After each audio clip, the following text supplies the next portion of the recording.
Thank you, Madam Chair. Mr. Secretary, are the administrators of the Section 8 vouchers held accountable through annual performance evaluations, performance measures? And if so, and I hope so, what happens when an administrator fails to meet the objectives? And I've got a quick follow-up question that has to do with the City of Philadelphia Housing Authority. Yep. We do have performance standards that housing authorities are required to meet under the voucher program as well as the public housing program. More than 95% of all housing authorities meet those standards. We do have a subset, Philadelphia as an example, where we have seen, we designate them as what we call troubled housing authorities.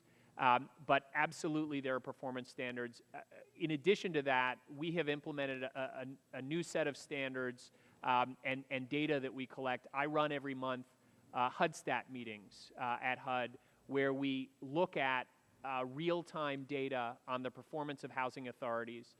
We're also, through this budget proposal, increasing investment in technology through our transformation initiative, which will allow us to hold housing authorities better accountable in real time because of enhanced data. So we do have those in place, but I think we can agree that we should strengthen them, and that we are strengthening them. And in connection with the Philadelphia Housing Authority, since the former executive director, Carl Green, was fired in September, a lot of questionable spending has come to light, including karaoke, yodelers, belly dancers, thousands in outside lobbying and outside legal fees. And now, just this past weekend, I realized that you've called on the PHA board to resign. But problems with the Philadelphia Housing Authority seem to have been systemic for some time. The city controller of Philadelphia said on Saturday that HUD failed to catch the spending in its audits. Senator Grassley is also following this issue closely. Also said this weekend that he hopes that HUD is finally paying attention to the situation in Philadelphia. Even your agency admitted this weekend that everyone could have done a better job.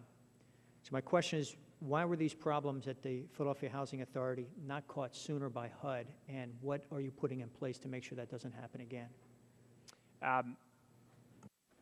So clearly, there are things that we can do to step up our focus on troubled housing authorities and to make sure not just that we're taking substantial actions when these issues come to light, which we've done here.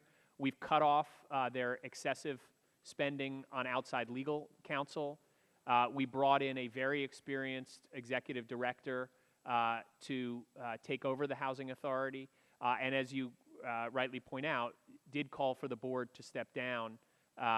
And we will be working with the Inspector General and a forensic auditor that we brought in that started, that came to Philadelphia on Friday to make sure we get to the bottom of this. But we also have to catch these problems more before they happen.